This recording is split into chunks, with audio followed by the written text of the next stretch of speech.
Welcome to the Calculus, a collection of micro lectures, video lessons, and sample exercises. Let's evaluate the limit of a special function sin t over t as t approaches to 0 using table of values. In this video, we are going to determine the limit of one of those special functions using table of values. Notice here our function is sin t over t, and we are going to solve for the limit of the said function as t approaches to 0.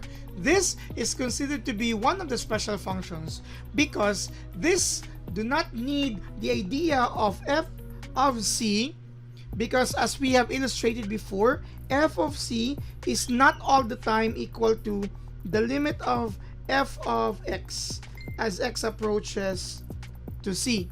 This is one of the topics we have learned before, stating that this is not all the time true. Oftentimes we use that to solve for the limit of polynomial functions and other functions, but this function here, sin t over t, is not necessarily the same, or the limit of this is not necessarily the same as f of c, because once you will substitute here, because this is c, f of 0, you will have sine of 0 over 0. Well, it's just okay if it's in if the limit doesn't exist or the value doesn't exist, but this is even worse because this is 0 over 0. This is what we call as indeterminate form, one of the indeterminate forms in calculus. Hence, this is not necessarily acceptable. That is why we are going to use table of values to determine the limit of this, because the limit of this exists actually. Okay, the limit exists, and it's not 0 over 0 because again, this is an indeterminate form.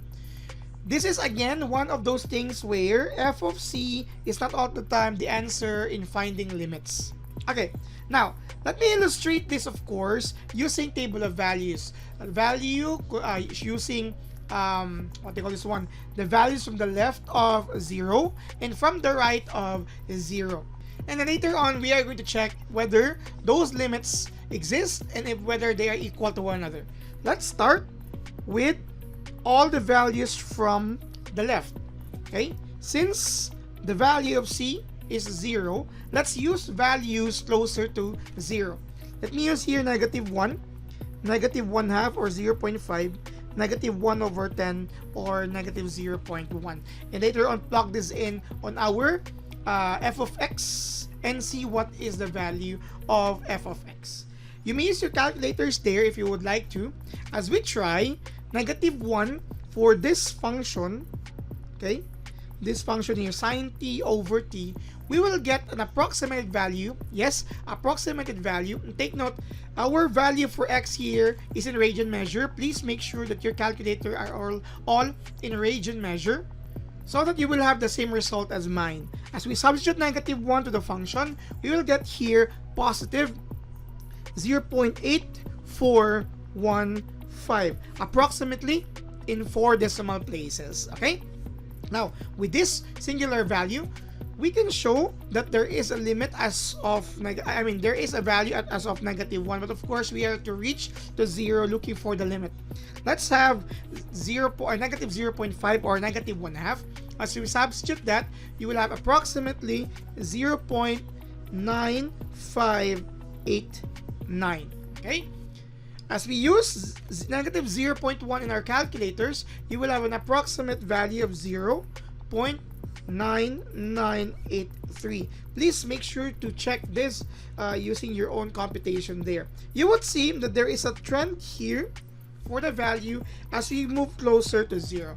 To solidify this, let us add 2 more values, 0.01, negative 0.001 here. Plugging that in on our function. Oh, sorry, my bad. This is, I made a mistake here. This should be f of t, because I am using here sin t. This is just general sense, so don't need to worry about I'm using x because I'm using x here. But since this is t and this is sin t, that's my bad. This should be f of t. That's one of the things that I should also need to clarify as well.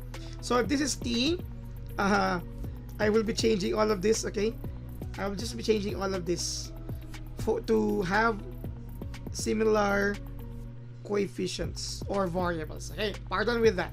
Now, let me continue as I have again negative 0.01, substituting that in our function. You will have here approximately 1.0000.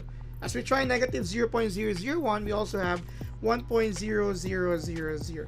As you can see, as t approaches 0 from the left, our f of t is approaching to 1. This is the limit of sine t over t as t approaches 0 from the left. Okay, that's equal to 1.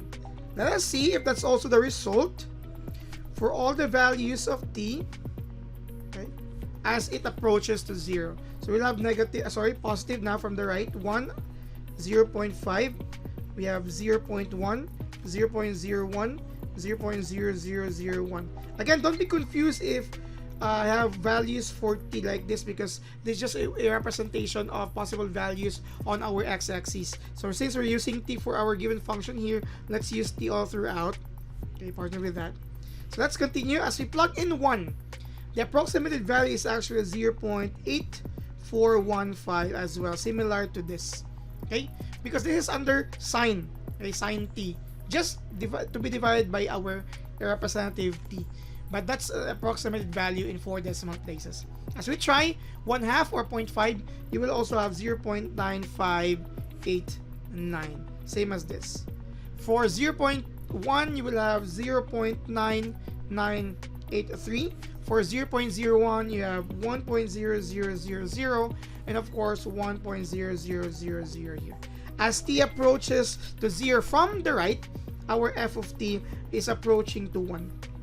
So the limit of sine t, that's sine t over t as t approaches to 0 from the right is equal to the limit of sine t over t as t approaches to 0 from the left, and they are both equal to 1. And since they both exist and they have equal value, so the limit of this is not an indeterminate form once you use f of c, okay, but it's equal to 1 as you apply the table of values. So notice that this is a special function because instead of getting indeterminate form, it has a limit, and we have illustrated that using our table of values.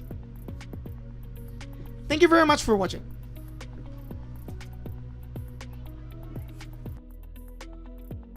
So what are you waiting for? Subscribe now.